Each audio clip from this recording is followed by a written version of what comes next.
कृपया अपने नेत्रों को बंद कर लीजिए।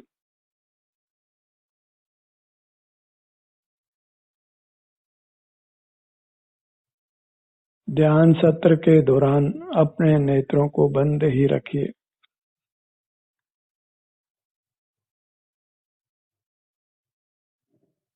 अपना ध्यान अपने शरीर पर ले आइए।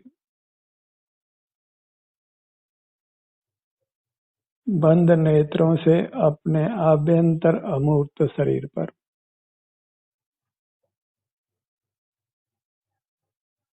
बहिर्मुख रहकर हमने अपने शरीर की उपेक्षा की है, उसको अस्वस्थ बनाया है। वही अपराध है। अपने को दुखी रखना वही वास्तविक अपराध है। अपने सन्मुख रहकर अपने को सुखी रखिए।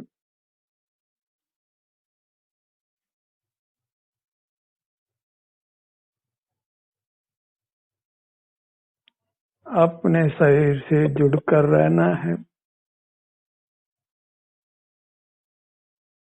इतना ही हमारा कर्तव्य है।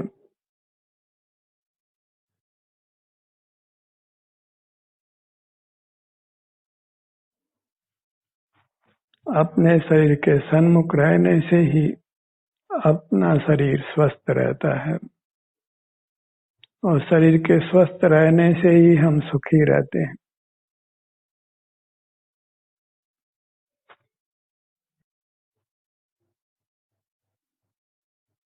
सुखी होने के लिए न हमें बाह्य जगत के ज्ञान की आवश्यकता है, न बाह्य पदार्थों की आवश्यकता है।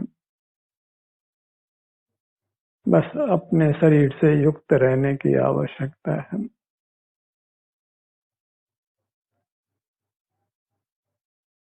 लोक में सरस्वती और लक्ष्मी की बहुत पराधीनता है। आधी उम्र पढ़ने में और आधी उम्र कमाने में जाती है और अपने शुद्ध रहने की फुर्सत नहीं रहती। अपने शरीर का एहसास करने के लिए कोई समय नहीं रहता।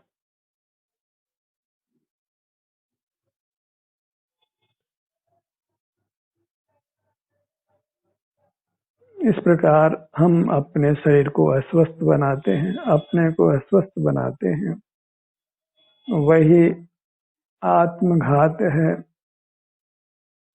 आत्महिंसा है।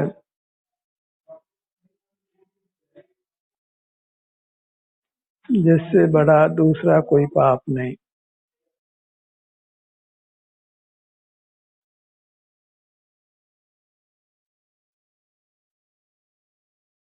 अपने शरीर का एहसास करते हुए रहिए।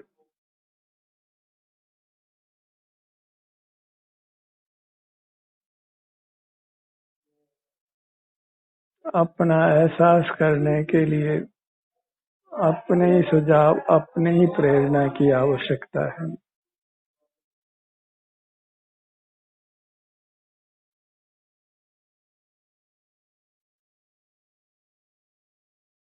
अपनी आत्म प्रेरणा से अपने सन्मुख रहिए।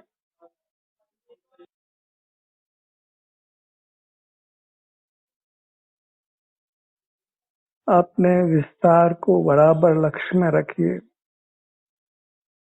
अपनी पूरी काया को संभाल कर रखने की हमारी जिम्मेदारी है।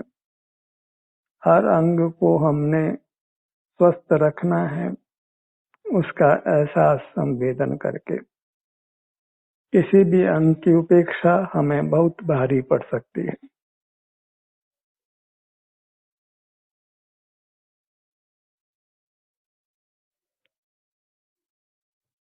अस्पतालों में हर अंग के विभाग देखे जाते हैं, क्योंकि जीव अपने अंग उपांगों की उपेक्षा करता है, उनके सन्मुख नहीं रहता है। बाह्य पदार्थों को की संभाल तो करता है, जो उसके नहीं है अपनी ही संभाल नहीं करता है। और अपनी संभाल केवल अपने एहसास संवेदन करने से होती है।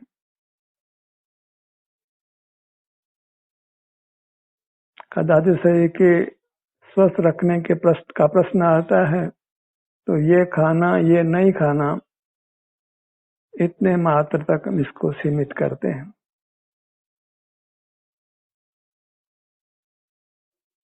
थोड़ा घूमना, थोड़ा व्यायाम करना, खेलना, पर अपने शरीर का एहसास करना, संवेदन करना, उसके साथ युक्त रहना, इसका प्राय उपदेश नहीं है। इसीलिए बाहर के अन्य उपाय करने पर भी जीव अस्वस्थ देखे जाते हैं।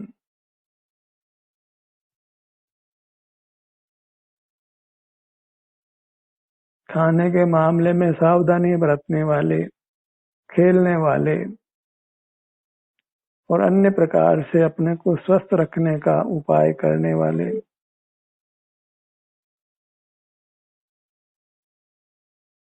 भी गंभीर रोगों से ग्रस्त होकर मरते हुए देखे जाते हैं। और अपने शरीर का एहसास करने से, संवेदन करने से यह जीव स्वस्थ ही नहीं रहता, जन्म मरण से मुक्त हो जाता है, परमात्मा बन जाता है।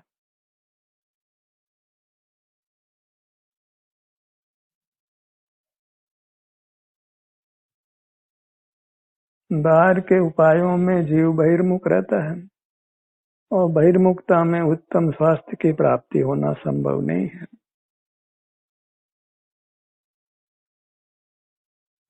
उत्तम स्वास्थ्य की प्राप्ति के लिए अर्थात उत्तम सुख की प्राप्ति के लिए हमारे सुख स्वरूपी काया से ही हमें युक्त रहना होगा। मूर्त पदार्थ सुख स्वभावी नहीं है, उन्हीं के ही अदला बदली से हम कोई सुखी होने वाले नहीं हैं। मूर्त पदार्थों के आश्रय से ही संसार है और उन्हीं के आश्रय से हम मुक्त भी होना चाहते हैं, तो कदापि संभव नहीं है। केवल अपने ही अवलंबन से, अपने अमूर्त काया के अवलंबन से हम स्वस्थ हो सकते हैं, सुखी हो सकते हैं और परमात्मा बन सकते हैं।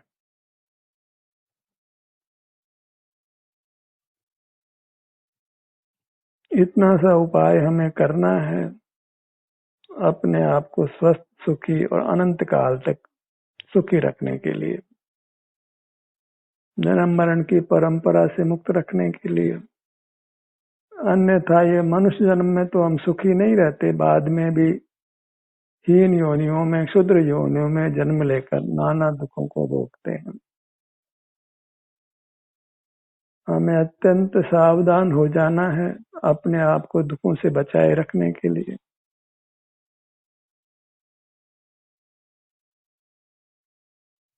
हमारे शरीर की उपेक्षा हमें बहुत भारी पड़ती है।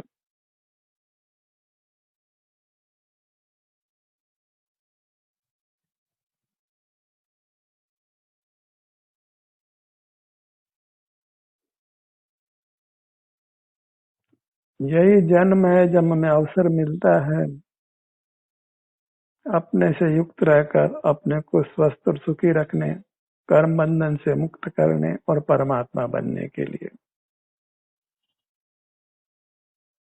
इस अमूल्य जन्म को बाहर की क्षुद्र उपलब्धियों में खराब करना यह आत्मघात करने जैसा है।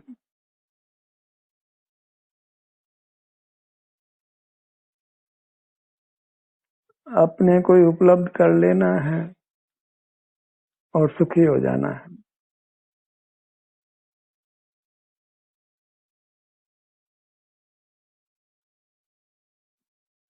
जिन्होंने अपने शरीर की संभाल नहीं की है, इसको अस्वस्थ बनाया है, वे जब अंतर में अपने काया से जुड़ते हैं तो उनको विशेष शरीर में स्वास्थ्य का दुख का अनुभव होता है।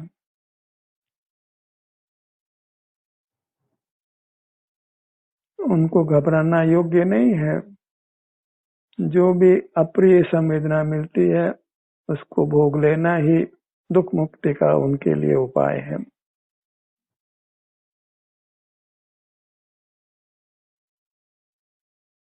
पराधीनता में और अधिक खतरा खड़ा होता है।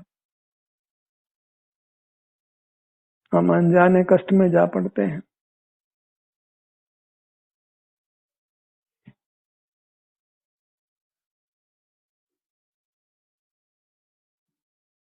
अपने शरीर का, अपने अंग उपांगों का एहसास संवेदन करना ही दुख मुक्ति का, सुख प्राप्ति का उपाय जानो। धर्म की इतनी देशना है, इससे अधिक धर्म का वास्तव में कोई स्वरूप नहीं बनता है।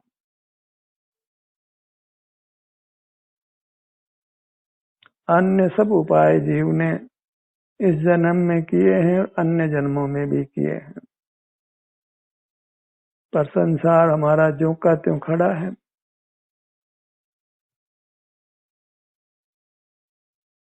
किसी को यह नहीं लगता कि वह वास्तव में जन्म मरण से मुक्ति का मार्ग पा गया है। पूरे ब्रह्मांड में कोई विरल जीव ही अपने सन्मुख होकर इस मोक्ष मार्ग को, सुख के मार्ग को पाता है। जैसे भाड़ में कोई चना उछलकर बाहर आ जाता है, बाकी तो सब अग्नि में भस्म हो जाते हैं, सिक जाते हैं।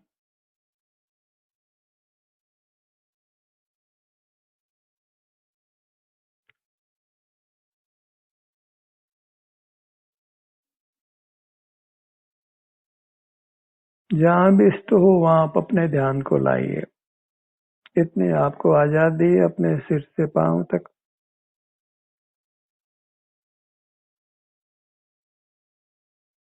आप अपने किसी भी भाग पर आए, आपको शांति का ही एहसास होगा, आपको सुखद अनुभूति होगी। और ये तो प्राथमिक अवस्था में ये स्थिति है। जो जो आप अंतर में ठहरेंगे, आगे आगे समय में आप अधिक अधिक सुख का अनुभव करेंगे और उत्तरोत्तर आपको अपने में ठहरने में सुगमता होगी। भीतर अधिक सुख का अनुभव होगा तो आप सुगमता से अपने भीतर रह पाएंगे।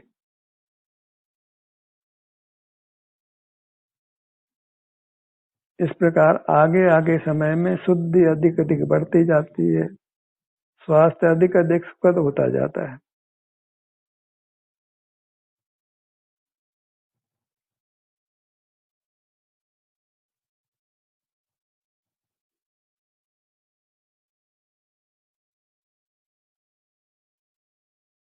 ये भौतिक समृद्धि का मार्ग नहीं है, आध्यात्मिक समृद्धि का मार्ग है, आत्मोन्नति का मार्ग है।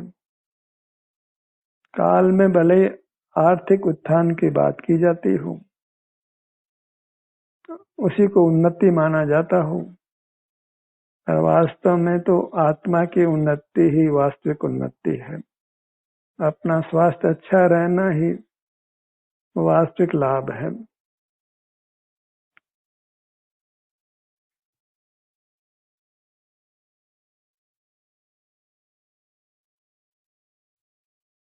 अपना एहसास करके हमें उत्तरोत्तर अधिक स्वस्थ होते जाना है। अपने हर भाग में अधिक आनंद रूप संवेदना मिले, इसके लिए हमें अपने शरीर को समय देना होगा।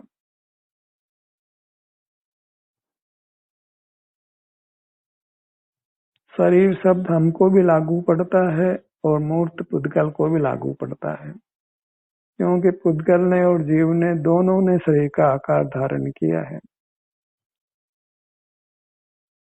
अकेला ये मूर्त पुद्गल ही शरीर आकार नहीं हुआ है, हम भी शरीर आकार हुए हैं।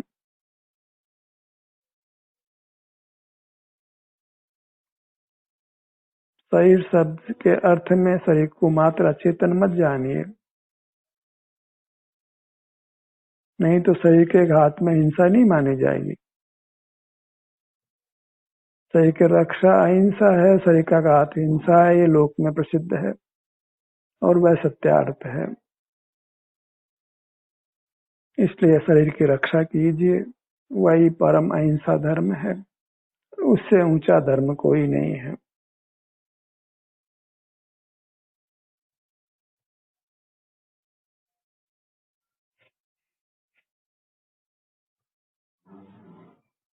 जो आभ्यंतर शरीर है वही हमारा स्वरूप है, वही हम हैं।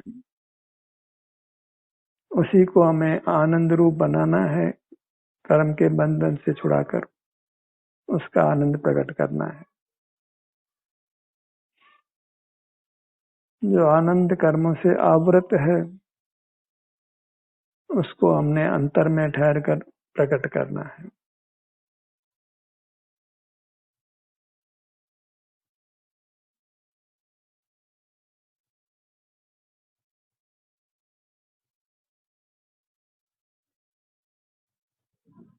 सिर से पांव तक आइए और पांव से सिर तक आइए।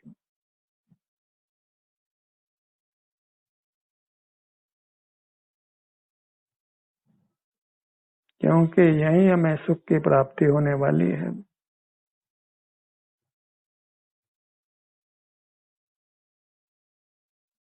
जैसे मछली पानी के एक सिरे से दूसरे सिरे तक जाती है लेकिन पानी से बाहर नहीं आती, ऐसे ही हमको अपने एक सिरे से दूसरे सिरे तक आना है, बहिर्मुख नहीं होना है।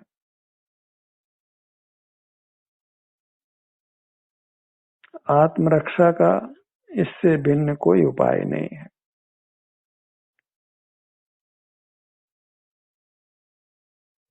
जितना जल्दी हम इसको स्वीकार कर लें उतना ही अच्छा है।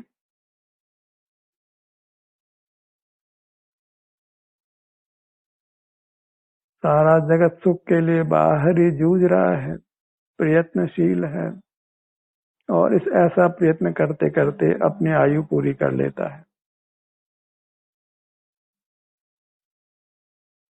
और ये मनुष्य जन्म वृथा हो जाता है।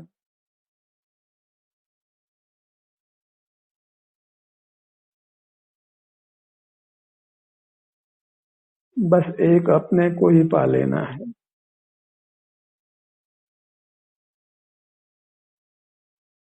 इतना सुगम ये सुख का मार्ग है जहाँ नाना पदार्थों को जुटाने के बजाय जो प्राप्त है अपनी काया उसी के सन्मुख रहना है, वही उसको पाना है। सुख को कहीं बाहर से लाना नहीं है, अपने से युक्त हो जाना ही सुख को पा लेना है।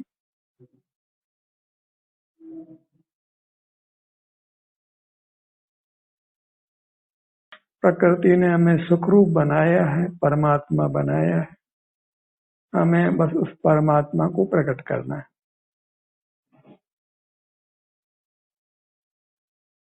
जैसे धरती में धातुएं अशुद्ध मिलती है, बाद में तपाकर उनको शुद्ध किया जाता है, ऐसे सब जीव ही मूर्त कर्मों से बनकर प्राप्त होते हैं अनादि से, और स्वानुभव रूपी ताप को करके वो शुद्ध होते हैं, मूर्त के बंधन से रहित होते हैं और परमात्मा होते हैं। इसलिए जीव को भी एक चैतन्य धातु माना गया है।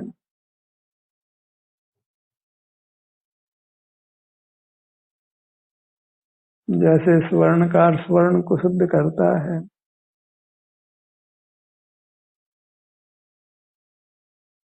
अन्य धातुएं जैसे शुद्ध की जाती हैं,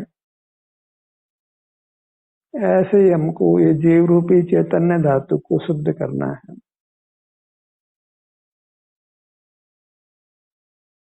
और वस्तु के शुद्ध होने पर ही वास्तव में वस्तु व भोग्य होती है।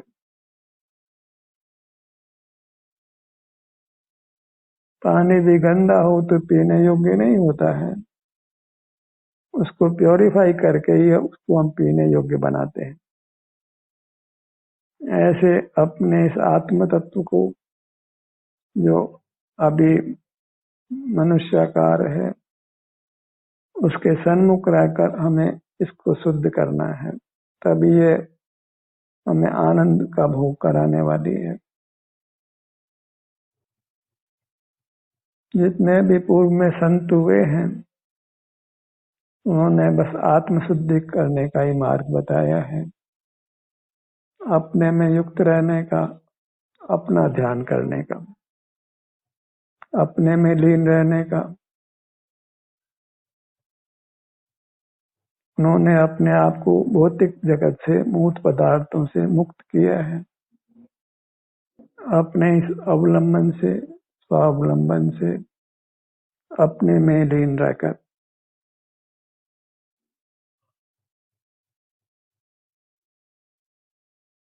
भौतिक विषय विलास के पीछे नहीं पड़कर हमें बस अपने से अपने को युक्त करना है।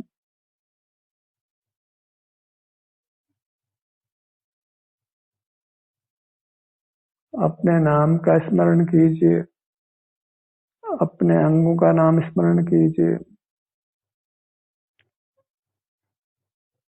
अपने अमूर्त का ऐसी प्रीति करिए, उसकी रुचि उत्पन्न करिए, फिर उसी में लीन रहने का पूरी शक्ति से प्रयत्न करिए। ध्यान का सत्र यहीं समाप्त होता है। आपकी सहभागिता के लिए धन्यवाद।